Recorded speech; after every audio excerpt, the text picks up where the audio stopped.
자, 교육과정 A 1번부터 보도록 하시겠습니다. 가를 읽고 김교사와 이교사가 생각하고 있는 교사의 역할의 특징을 각각 설명하라는 건데, 자, 김교사와 이교사가 어떤 교사인지 생각해 보셔야겠습니다. 자, 김교사는 이교사와 김교사가 있는데, 김교사는 아동의 유아들의 사고 변화에 관해서 깊이 생각하고 있고, 유아들이 주변의 사물, 사람과의 상호작용 이런 게 중요하다. 그리고 놀이를 통해서 지식이 확장되고 뭐 이렇게 하는 거는 뭡니까?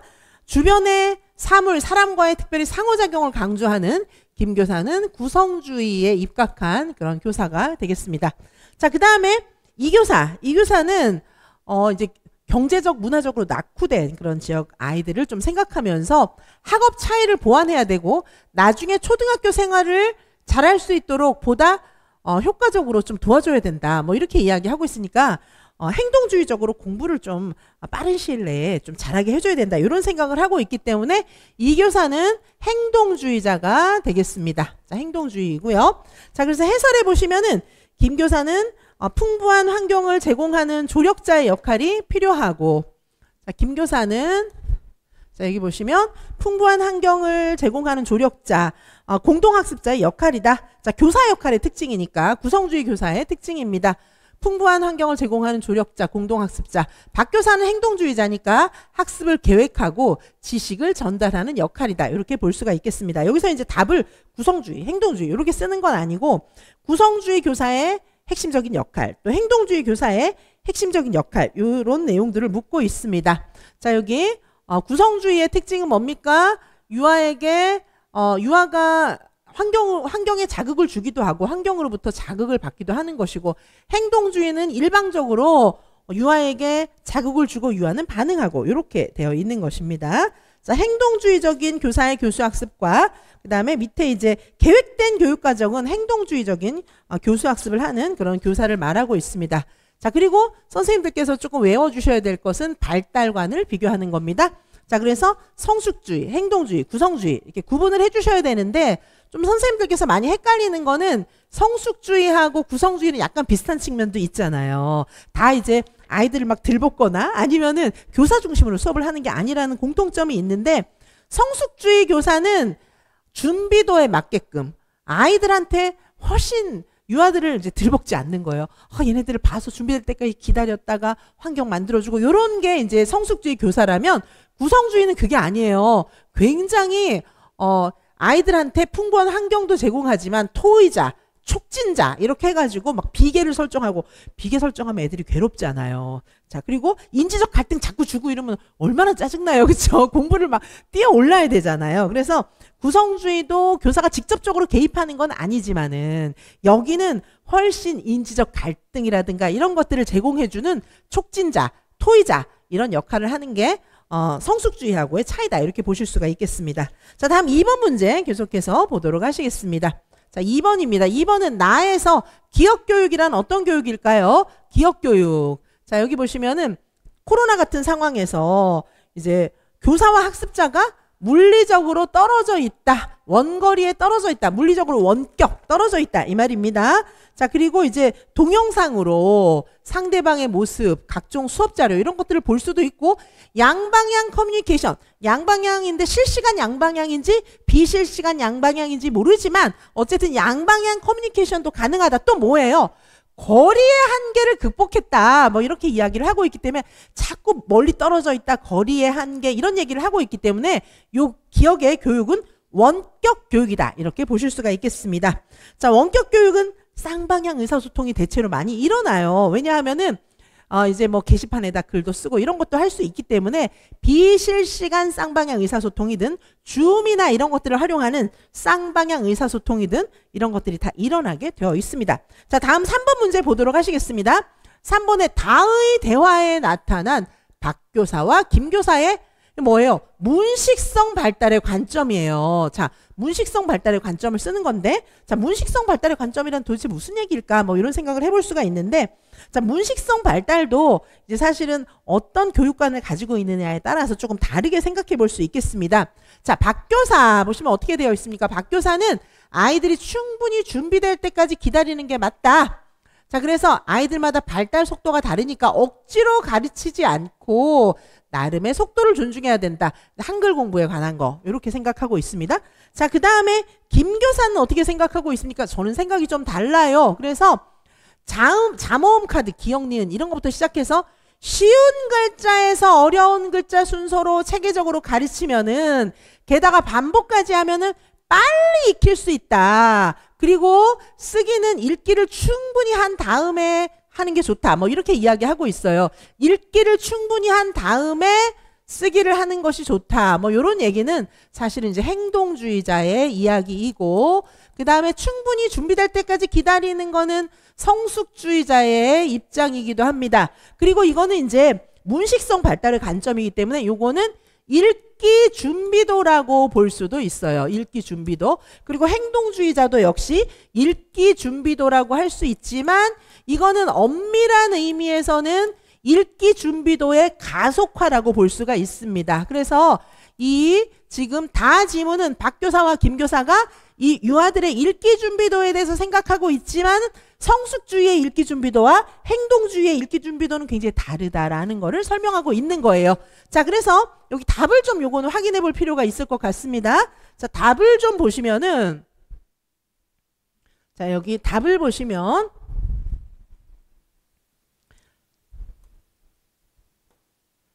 자, 답을 보시면은, 자, 이렇게 돼 있죠. 박교사는 성숙주의의 읽기 준비도다. 이렇게 볼 수 있습니다. 자, 그리고 김교사는 행동주의의 사실상 읽기 준비도 가속화예요. 읽기 준비도 차이가 있는 겁니다. 자, 그래서 박교사는 유아가 충분히 준비될 때까지 기다리고 풍부한 문해 환경을 제공해서 저절로 읽기가 되게 해라. 이렇게 이야기하고 있고, 김교사는 체계적인 교수를 통해서 쉬운 것에서 어려운 것의 순서적 배열, 반복 연습 이런 것들을 이야기하는 것을 보면 읽기 준비도의 가속화, 행동주의의 관점이다. 이렇게 보실 수가 있겠습니다. 자, 여기서 이제 선생님께서 키워드라고 생각되는 거는 성숙주의, 읽기 준비도, 행동주의, 읽기 준비도 이렇게 쓰셔도 괜찮지만, 앞에 있는 성숙주의의 읽기 준비도와 좀 다르다. 그런 내용이 들어가면 답이 되겠습니다. 저기 읽기 준비도에 관한 그런 설명이 있고요. 자, 읽기 준비도는 원래 이제 성숙주의에서 얘기했죠. 계제. 자, 그래서 유아들이 읽기 준비가 되기 전에 읽기를 가르치는 것은 바람직하지 않다. 이렇게 주장을 했었습니다. 행동주의의 읽기 준비도의 관점은 똑같은 읽기 준비도지만 굉장히 다른 거예요. 사실은 성숙주의가 준비도의 개념이라면 행동주의 같은 경우는 준비도 가속화의 개념으로 오히려 바뀌었다. 이렇게 볼 수가 있겠습니다. 행동주의 문식성의 교수 단계도 참고적으로 보신다면은 처음에 자모를 익히고 순서적으로 착착착 체계적으로 가르치면 훨씬 빨리 읽을 수 있다는 겁니다. 자모 익히기, 음절, 낱말, 문장, 쓰기 이렇게 되는 건데, 쓰기도 자모 쓰기, 낱말 쓰기, 문장 쓰기 이런 형태로 간다는 것입니다. 자, 그 다음에 2번으로 넘어가 보도록 하시겠습니다. 자, 2번 문제입니다. 자, 2번으로 넘어가 볼게요. 자, 2번 문제입니다. 2번에 1번입니다. 인간이 일일이 가르쳐주지 않은 것도 스스로 학습할 수 있는 무슨 러닝? 딥 러닝. 딥 러닝이라고 하는 것은 뭐냐 하면, 뭐 우리가 뭐 선풍기 1단 하면 이렇게 돌아가, 3단 이렇게 하면 더 세게 막 돌아가고, 그런 건 딥 러닝이 아니에요. 그게 아니고 딥 러닝이라고 하는 것은 뭘 가르쳐주면 얘가 하나를 알려주면 막 상황에 맞게 응용하는 거예요. 예를 들면은 선풍기, AI 선풍기는 자기가 알아서 일단 이제 막 사람이 자고 있을 땐 일단 돌아가다가 막 빠르게 움직이면 막 3단 돌아가고 막 이렇게 하는 거 있잖아요. 우리가 이제 그 인버터 에어컨 이런 것도 있잖아요. 그런 건 딥 러닝이 되는 거예요. 딥 러닝 기반 그런 이제 음률 프로그램을 사용하면은 화음의 기본 원리를 학습한 매체가 유아들이 입력한 음과 가장 잘 어울리는 음을 연주하고, 이런 아이들이 사용하는 그런 음악 교구가 있어요. AI가 내장되어 있는 음악 교구가 있는 거예요. 그 애들이 너무 신나게 조금만 이렇게 음을 하면은 막 화음이 쫙 돼서 막 소리가 나면 너무 재밌겠죠. 그럼 화음 공부도 저절로 막 되는 겁니다. 자, 이런 경우에 유아들이 협조할 수 있는데, 예를 들면 이런 매체는 다량의 데이터를 기반으로 추론할 수 있는 빅데이터 기술을 활용한 건데, 요건 AI 매체를 활용한 거예요. AI 매체를 활용한 그런 교구를 사용하는 것을 이야기합니다. 자, 가와 같은 교육을 할 때 우리가 매체를 놀이중심 유아교육에서 응용할 때, 지금 놀이중심 교육에서도 매체를 써야 되잖아요. 이럴 때 유아교사가 유의할 점 한 가지를 제시하시오. 자, 그래서 뭐 엄청난 인공지능 막 문제를 묻고 있는 것이 아니라 적어도 교사가 인공지능 매체를 수업에서 쓸 수는 있어야 되잖아요. 그럼 애들한테 코딩 교육시키고 죽도록 막 AI 공부까지 더 해라. 막 그렇게 하면 안 되는 거예요. 자, 그게 아니고 뭡니까? 자연스럽게 놀이를 통해서 인공지능을 접하고 활용할 수 있도록 통합적인 접근 방식을 활용하는 것은 굉장히 중요합니다. 자, 여기서 인공지능 4차 산업사회의 키워드 AI, 인공지능입니다. 자, 존 메카시는 인공지능이라는 용어를 사용하면서 인공지능이라고 하는 것은 딥 러닝, 뭡니까? 인공신경망이 겹겹이 쌓여 있어서 인간이 일일이 가르쳐주지 않아도 지 혼자 학습을 해갖고 막 응용하는 거예요. 자, 이런 매체를 지금 많이 쓰고 있죠. 이미 유치원에서. 자, 그럴 때 우리가 교육과정의 운영 방식 뭡니까? 통합교과로, 신의사 예자 통합으로, 놀이 중심으로 이제 활용하면은, 놀이에 이 매체를 도입하면은 아이들이 통합적으로 당연히 쓸 수가 있습니다. 그 다음에 누리과정 5개 영역과의 연계. 평소에 우리가 수업하는 거랑 비슷해요. 5개 영역 통합. 자, 그 다음에 다양한 교육활동과의 통합도 필요합니다. 특별한 날이니까 매체를 막 공부하고 막 그렇게 하는 게 아니라는 거죠. 자, 놀이 중심 교육에서 AI. 자, 사실 인공지능 교육하고 실제 우리 놀이 중심 유아교육하고는 너무 공통성이 있는 거예요. 자, 우리 유아교육도 놀이 중심이다. 상상하면서 놀이를 하는 거다. 융합되어 있다. 그리고 함께 공유한다. 또 놀이는 창의적이니까 창작한다. 이런 특성이 다 있는데 사실은 인공지능도 이런 특성을 갖고 있는 거예요. 그래서 놀이에서 인공지능을 도입해서 인공지능 매체를 가지고 놀이하면은 훨씬 더 놀이가 풍성해지고 증폭된다. 이렇게 볼 수가 있겠습니다. 자, 이런 내용이고요. 그 다음에 2번으로 넘어가 보도록 하시겠습니다. 자, 다음 2번 문제입니다. 2번에 나에서 제시하고 있는 문학적 요소가 무엇인지 쓰고 이 작품에 나타난 문학적 요소의 특징을 설명하시오. 뭡니까? 빨간 모자, 괴물들이 사는 나라, 잃어버린 동생을 찾아서, 이런 작품에는 공통적인 특성이 있다. 근데 선생님들이 뭐 이 중에서 아는 거 하나는 있으실 거 아니겠어요? 자, 여기 보시면은 엄마와 일시적 격리가 됐어요. 그 다음에 엄마랑 이제 떨어지는 거예요. 그리고 어떤 문제에 직면했어요. 그러고 나서 문제가 해결되고 그 다음에 집에 갔어요. 이거는 뭐예요? 굉장히 순적하게 이 순서, 다음 순서, 다음 순서 이렇게 넘어가는 거를 여기 지금 설명하고 있죠. 그리고 빨간 모자도 그렇게 되어 있잖아요. 그렇죠? 그래서 요거는 이렇게 만약에 작품의 어떤 한 부분만 떼놓으면은 그게 막 연쇄적이 나타나 있을 수도 있고 그래요. 근데 전체적인 작품의 특징을 이렇게 설명한 거, 문학적 요소는 지금 여기서 사실은 플롯을 이야기하고 있는 거죠. 전체적인 흐름이기 때문에 문학적 요소는 플롯이에요. 플롯이고 여기서 이 작품들에 나타난 플롯의 특징이 뭐냐? 자, 요거는 단선적 형식이다. 이렇게 볼 수가 있겠습니다. 자, 단선적 형식을 말합니다. 우리 해설 자료에 보시면 문학적 구성에는 단선적, 누적적, 연쇄적, 회귀적 형식이 있습니다. 그 중에서 이렇게 순서적으로, 시간 순서적으로 자연스럽게 흘러가는 흐름을 이야기하는 것은 단선적 형식이다. 이렇게 볼 수가 있겠습니다. 자, 누적적 형식은 비슷한 상황에서 계속해서 뭐가 한 개씩 첨가되는 거예요. 등장인물들이. 그게 누적적 형식이고, 그 다음 연쇄적 형식은 어떤 겁니까? 어떤 하나의 행위가 원인이 되어서 꼬리에 꼬리를 물고 계속 사건이 꼬리에 꼬리를 물고 쭉 전개되는 거. 마치 쇠사슬처럼. 자, 그 다음에 회귀적 형식은 뭐예요? 처음에 시작해서 뱅글뱅글 돌아서 다시 제자리로 돌아오는 게 회귀적 형식인데 여기서의 형식 설명은 지금 순서적으로 엮이는 걸 이야기하고 있고 플롯에 관한 그런 내용을 여기 제시를 하고 있습니다. 자, 다음에 3번입니다. 3번 문제를 보시면은 자, 유아의 언어불 발달 수준을 선생님이 일단 이렇게 다와 같이 파악을 했어요.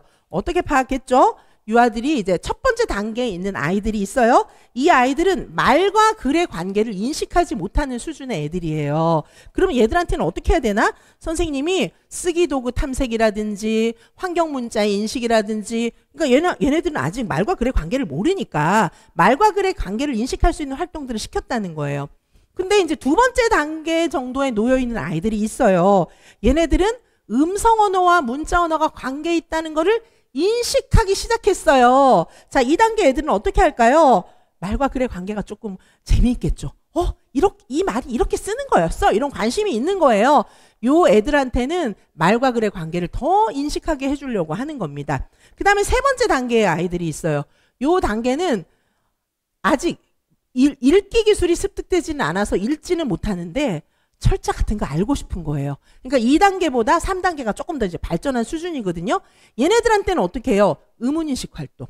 음절, 음소 막 이런 활동을 하는 거예요. 아까 첫 번째 단계 아이들 같은 경우에는 총체적인 접근법처럼 막 이렇게 환경 인쇄물 이런 거를 이제 접하게 해줬다면은 세 번째 단계 아이들한테는 마치 발음 중심 접근법처럼 음절, 음소 이런 것들을 알려주는 거예요. 왜? 그게 필요한 아이들이니까. 자, 그 다음에 네 번째 단계에서는 어떻게 했습니까?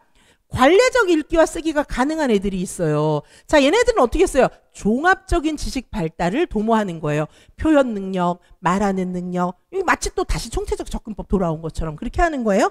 이거 뭐예요? 자, 선생님들께서 이렇게 전체 부분 전체 이런 게 그냥 대놓고 딱 이런 활동을 교사가 했다 이러면 균형적 접근법인지 아는데 이거는 균형적 접근법인지 모르는 거예요. 자, 균형적 접근법은 모든 것이 균형을 이루는 것입니다. 전체 부분 전체도 물론 균형을 이루는 거예요. 왜 그렇습니까? 전체 부분 전체라고 했을 때는 총체적, 발음 중심, 총체적 이렇게 쓰고 있으니까 그것도 균형적이에요. 그런데 이 경우에는 유아의 수준에 맞게 균형을 이루게 도와주는 거거든요. 그래서 이거는 균형적 접근법이에요. 그리고 균형적도 뭐도 있습니까? 교수 방법에 있어서의 균형도 균형적 접근법입니다.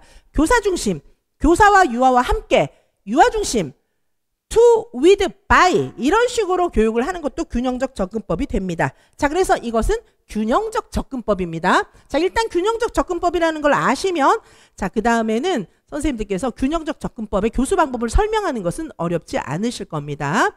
자, 그래서 여기 총체적 접근법으로 경험 중심으로 문자에 대해서 가르치고 그 다음에 문자에 대한 기초 교육을 했다가 그 다음에 얘네들이 글씨를 더 잘 알게 되면 그때는 다시 총체적인 방식으로 경험 중심으로 가르친다. 이렇게 해서 요거는 균형적 접근법을 설명하고 있는 것이다. 이렇게 보실 수가 있겠습니다. 자, 그 다음에 이제 3번 문제부터 보실 건데요. 요건 조금 쉬었다가 보실 거예요. 그래서 이 3번 문제 보시면은 이제 성역할 발달 이론인데 3번 문제는 뱀의 성도식 이론을 설명하고 있어요. 자, 그래서 성에 대한 도식 이런 게 이제 생긴다는 거죠. 성에 대한 개념, 도식, 머리에 이제 도식이 생기는 거예요. 우리가 이제 뭐든지 다 도식이 생겨야 그 이제 사고의 체계화가 되는 거잖아요. 시스템화 되는 거잖아요. 그래서 요거는 성도식 이론. 그다음에 이제 4번 같은 경우에는 이제 그 놀이에 관한 그런 내용들입니다. 놀이에 관한 내용들이고 자, 놀이에 관한 내용들이 나 지문에 있고 자, 가에 있는 1번과 2번은 뱀의 성도식 이론, 그다음에 양성평등 뭐 이런 문제를 다루게 될 것입니다. 자, 그리고 이제 그 뒤에는 계속해서 놀이 이론들이라든가 또 의사소통 영역의 내용들도 있고 자, 그리고 사회관계 영역의 내용들도 있습니다. 자, 사회관계 영역 같은 경우에는 자, 선생님들 우리 6번 문제부터 조금 보실까요? 6번 지금 조금 있다가 제가 이따가 쭉 진도를 나가고 일단 6번 문제부터 조금 먼저 보도록 하실게요.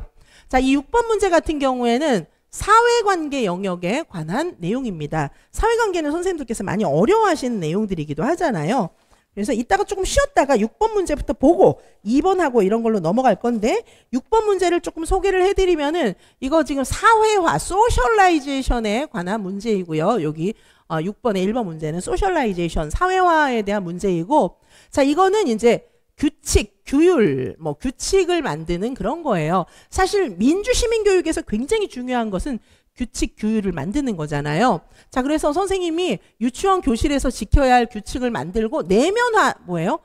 진짜 내가 강제로 선생님한테 혼날까봐 지키는 게 아니고 내면화돼서 규칙을 지킨다는 거는 이 규칙의 필요성을 알고 자발적으로 규칙을 지키는 걸 말하는 거거든요.